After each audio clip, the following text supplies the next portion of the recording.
31 বছর পর sluice gate খুলে দিয়েছে ভারত। কোনো প্রকার নোটিশ ছাড়াই ভারতের স্লুইস গেট খুলে দেয়ায় ভারতের সাথে সব সম্পর্ক ছিন্ন করবে বাংলাদেশ, এমন ঘোষণা দিয়েছেন বৈষম্য বিরোধী ছাত্র আন্দোলনের অন্যতম সমন্বয়ক ও বাংলাদেশ অন্তর্বর্তীকালীন সরকারের অন্যতম উপদেষ্টা আসিফ মাহমুদ।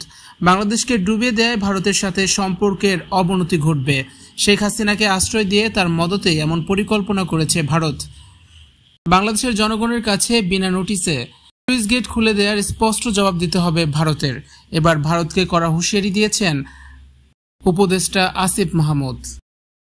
গতকাল রাতে ত্রিপুরায় গোমতী নদীতে তৈরি করা ডাম্বুর বাঁধ খুলে দেয় ভারত। এরপরই গোমতীর পানি ফুলে ফেপে ওঠে। ভারতের গোমতী নদীর পানি কুমিল্লার দেবিদ্বার, মুরাদনগর এবং দাউদকান্দি দিয়ে বাংলাদেশে প্রবেশ করে মেঘনা নদীতে মিশে যায়।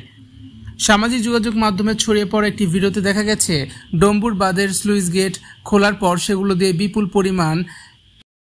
দিয়ে বিপুল পরিমাণ পানি এক পাশ থেকে অন্য পাশে যাচ্ছে।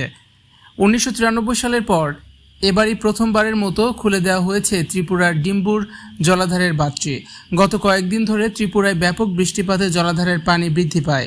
এরপরই বাঁধের স্লুইস গেট খুলে দেওয়ার সিদ্ধান্ত নেয় ভারত।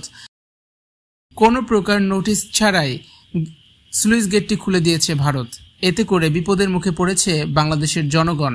টানা বৃষ্টিতে ত্রিপুরার বিভিন্ন জায়গাতে ভয়াবহ বন্যা দেখা দিয়েছে। ভারতীয় এই রাজ্যটির এমন কোনো সমতল স্থল নেই যেখানে বন্যার পানি ঢোকেনি। তবে বাঁধটি খুলে দেওয়ার পর বন্যা পরিস্থিতি আরও খারাপ হয়েছে ভারতে। নদী ও অন্যান্য জলাধারের পানি ধারণ ক্ষমতার চেয়ে আরও বেড়ে গেছে। আবাসিক এলাকা, কৃষি জমি সহ সবকিছু এখন পানির নিচে রয়েছে।